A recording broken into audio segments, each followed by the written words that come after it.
Hema committee റിപ്പോർട്ടിന്റെ അടിസ്ഥാനത്തിൽ പുതിയ സിനിമാ നയം ഉണ്ടാകുമെന്ന് മന്ത്രി സജി ചെറിയാൻ. റിപ്പോർട്ടിന്മേൽ സർക്കാർ നടപടി ഉണ്ടാകുമെന്ന് CPM സംസ്ഥാന secretary MV Govindan. Hema committee ശുപാർശകളിൽ അടിയന്തര നടപടി വേണമെന്ന് പ്രതിപക്ഷ നേതാവ് VD സതീശൻ ആവശ്യപ്പെട്ടു. ഗുരുതരമായ ആരോപണമാണ് റിപ്പോർട്ടിലുള്ളതെന്നും സർക്കാർ കർശന നടപടിയെടുക്കണമെന്നും രമേശ് ചെന്നിത്തലയും ആവശ്യപ്പെട്ടു. ആ പ്രതികരണം ഇതിൻ്റെ നിർദ്ദേശങ്ങളും കണ്ടെടുത്തിട്ടുള്ള നിഗമനങ്ങളും പരിശോധിച്ചിട്ട് സിനിമാ രംഗത്ത് ഏതെല്ലാം കാര്യങ്ങളാണ് ആവശ്യമായ ഇടപെടൽ നടത്തേണ്ടത്, അല്ലെ സീരിയൽ രംഗത്ത്, അതിനുവേണ്ടി ഞങ്ങളിപ്പോൾ ഒരു കോൺക്ലേവ് നടത്താൻ പോവുക.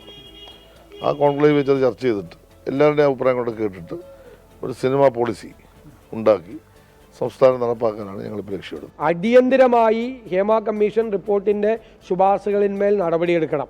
ഒന്ന്. രണ്ടാമത്, ഈ പറയുന്ന ലൈംഗിക ചൂഷണത്തിനും ക്രിമിനൽ വൽക്കരണത്തിനും അനാവശ്യമായ ലഹരി ഉപയോഗങ്ങളും എല്ലാത്തിനുമെതിരായിട്ടുള്ള അന്വേഷണം നടക്കണം. ലൈംഗിക ചൂഷണത്തിനെതിരായി സീനിയർ IPS, വനിതാ IPS ഉദ്യോഗസ്ഥന്മാരുടെ ഒരു ടീമിനെ കൊണ്ട് അന്വേഷിപ്പിക്കണം, അടിയന്തരമായിട്ട് അന്വേഷിക്കണം. എല്ലാ വിവരങ്ങളും പുറത്തു വരട്ടെ, നിങ്ങൾക്കെല്ലാം പൂർണ്ണമായിട്ട് മനസ്സിലാക്കാനും അതിനടിസ്ഥാനപ്പെടുത്തി പ്രതികരിക്കാനുമുള്ള ഒരു റിപ്പോർട്ടാണ് മുമ്പിൽ വന്നിട്ടുള്ളത്. അത് ഫലപ്രദമായി അതിൻ്റെ അടിസ്ഥാനത്തിൽ ഗവൺമെൻറ് ആവശ്യമായ നിലപാട് സ്വീകരിച്ചു പോകണം. സർക്കാർ ഈ കാര്യത്തിൽ നടപടിയെടുക്കണം. എന്തുകൊണ്ട് ഇത്രയും കാലം നടപടിയെടുത്തില്ല, ആർക്ക് വേണ്ടിയാണ് ഇത് പൂഴ്ത്തിവെച്ചത് എന്നുള്ളത് വ്യക്തമാക്കേണ്ടതും അനിവാര്യമായ ഒരു കാര്യം തന്നെയാണ്.